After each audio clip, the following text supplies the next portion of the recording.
भारत में business lecture और MICE travel के लिए प्रमुख प्रदर्शनी BLTM की शुरुआत आज राजधानी में हुई। लेजर, बिजनेस एवं लेक्चर छुट्टियों तथा MICE मीटिंग, इंसेंटिव, कॉन्फ्रेंस एवं एक्सहिबिशंस के लिए BLTM का आयोजन दिल्ली के लीला एम्बियंस कन्वेंशन सेंटर में किया गया। भारत, एशिया, यूरोप अन्य देशों से 200 से अधिक देशी विदेशी प्रदर्शक इस प्रदर्शनी में हिस्सा ले रहे हैं।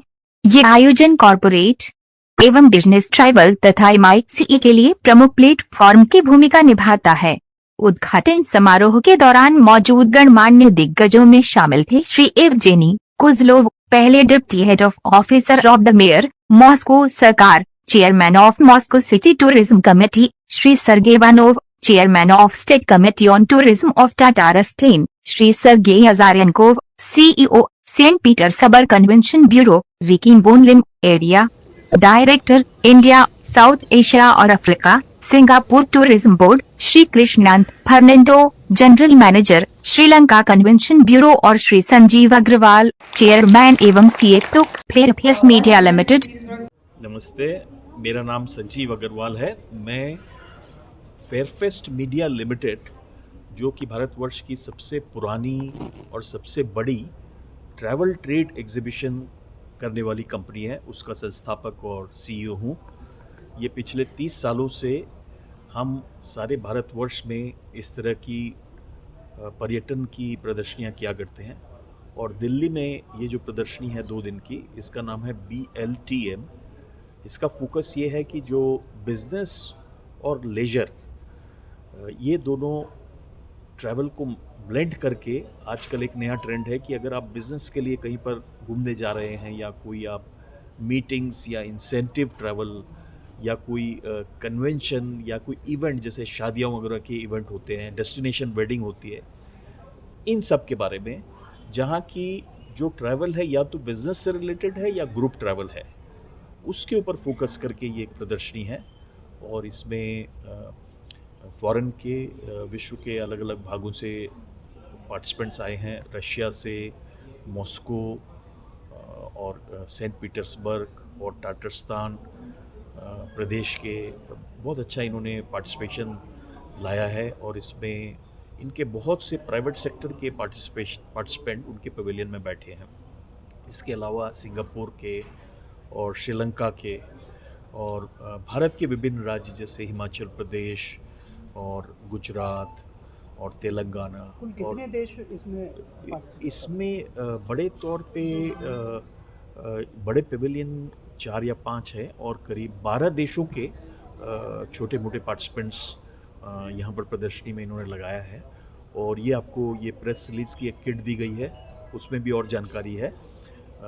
मुख्यतः ये हमारा मकसद ये है कि जो कोविड के बाद एक पर्यटन उद्योग में थोड़ा सा ठहराव सा आ गया था, उस ठहराव को एक प्रगति की ओर ले जाना। और उसको अभी क्या है कि दुनिया भर में बहुत से और भी जियोपॉलिटिकल मसले चल रहे हैं, कुछ हिस्सों में वॉर की स्थिति है और अभी भी वीज़ा का बहुत सा बैकलॉग है। बहुत से कंट्री में आप नहीं जा सकते क्योंकि उनका वीज़ा का अभी भी बैकलॉग है।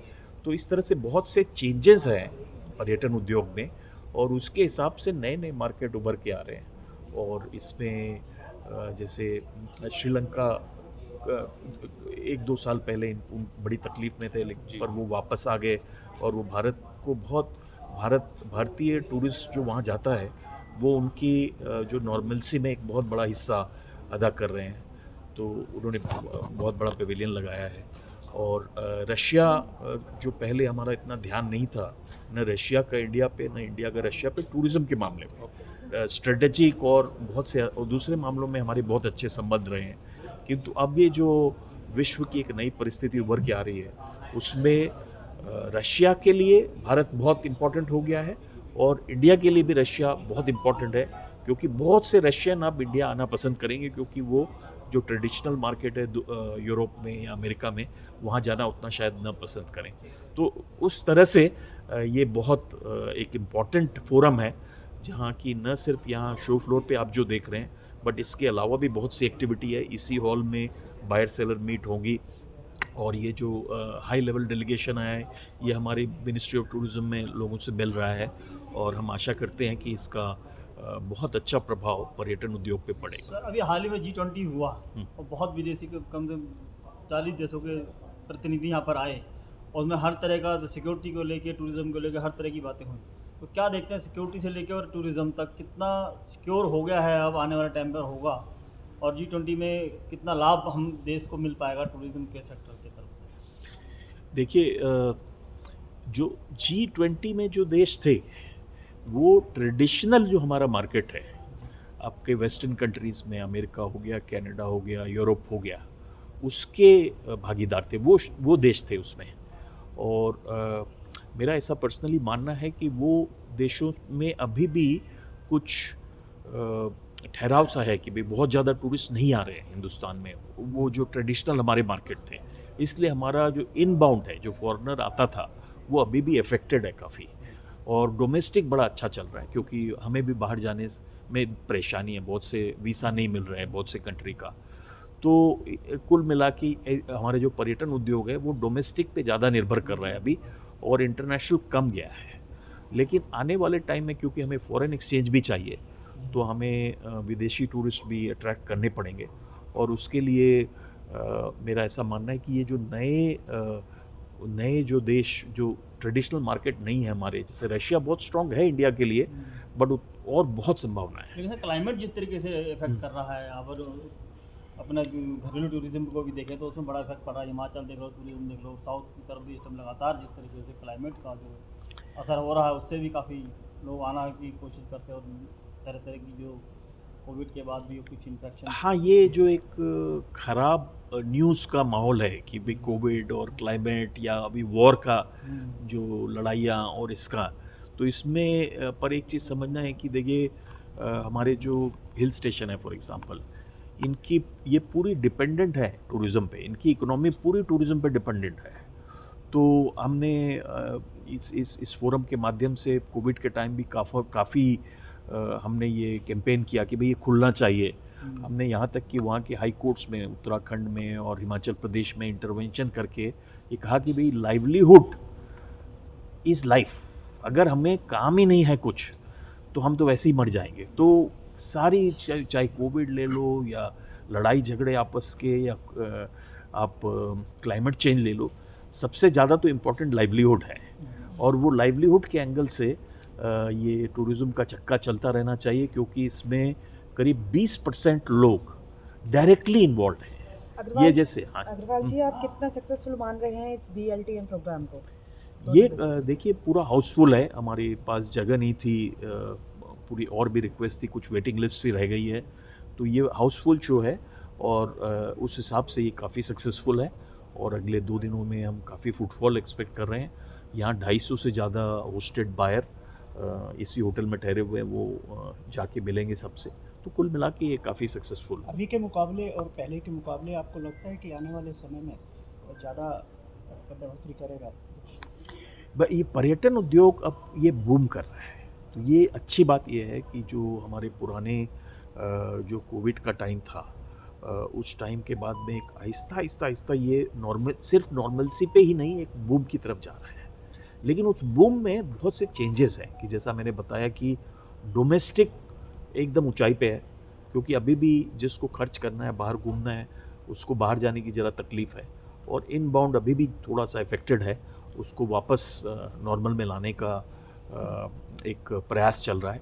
लेकिन कुल मिला के हमारी जो होटलें हैं या हमारे जो पर्यटन के डेस्टिनेशंस हैं, वो काफ़ी अच्छा कर रहे हैं, क्योंकि ये जो डोमेस्टिक है उसने एक तरह से कॉम्पेंसेट कर दिया फॉरेन उद्योग की बात करते हैं कि name and please your company. I am Krishan Fernando from Sri Lanka convention bureau from Sri Lanka, and we are here since 2017.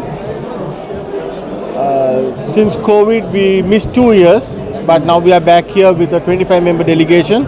Our whole purpose is to promote, position Sri Lanka as a next business and meeting, conference, exhibition destination with leisure. You have to come to BLT convention. What is the initiative that tourism is to promote Sri Lanka as a next convention, meetings, exhibition with leisure. The last 1 year, Sri Lanka is a very deep and financial year crisis. Then how meant there are present time the tourism? We went through some troubled times, but now we have come out of it, and we have already attracted 200,000 Indian visitors to Sri Lanka. So we are expecting this year to cross at least 400,000 from India. So we are hoping for 1,000. And what is the destination of the tourism palace in Sri Lanka main destination? How many destinations? How many Indians? Destination main palace of the Sri Lanka. We have Sri Lanka is a round destination all around, not just one particular place. Colombo is a main city, but Sri Lanka is all around destination. The hotel in the 1864 they approved the hotel. It was very big. What the tourism palace? Which one? One the hotel, antique hotel. That 1864 Golf Face Hotel. They are here. They are here with us today, so you can talk to them. They will tell you the heritage and what's behind the Golf Face Hotel. What are you saying that India you come to? What are you saying the India? India, this is my first time coming to Delhi, but my colleague has been to India many times, so this is my first time coming to Delhi. Thank you. पहले हम Hyderabad Telangana tourism government of Telangana से आए। हम general manager of Telangana tourism.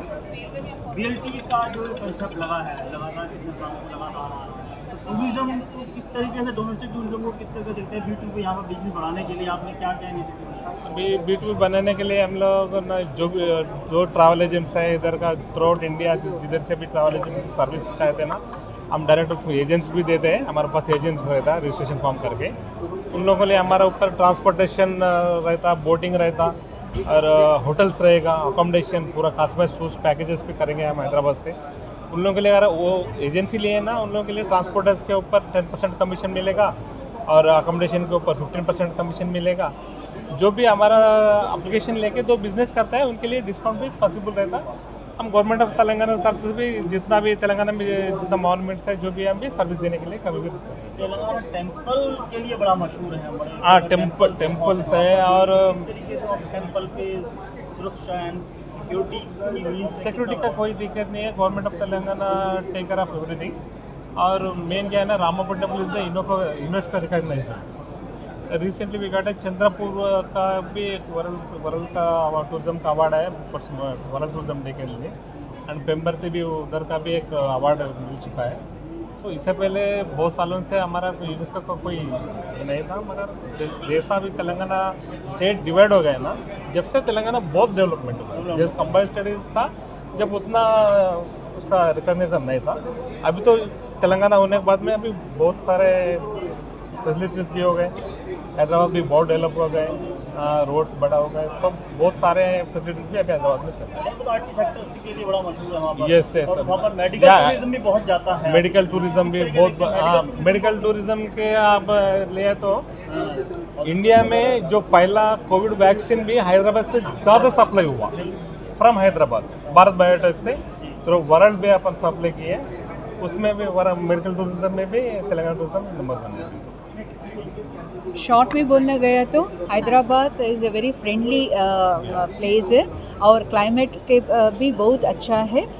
Not only temple tourism, leisure tourism, सब के लिए बढ़िया सा जगह है। सो आप अभी हैदराबाद आकर देखिए कितना हम डेवलप है। नॉट ओनली आईटी इंडस्ट्री में डेवलप हुए, टूरिज़म में हम आगे आ चुके हैं। इसलिए आप इधर पूरा ट्रैवल एजेंट्स हमारे को बहुत सपोर्ट भी कर रहे हैं। This platform is helping us to expand our services and to ensure our tourism better and faster way. That's why this is more helpful. एक बार आकर हमारे देखिए हैदराबाद का। Okay, thank you.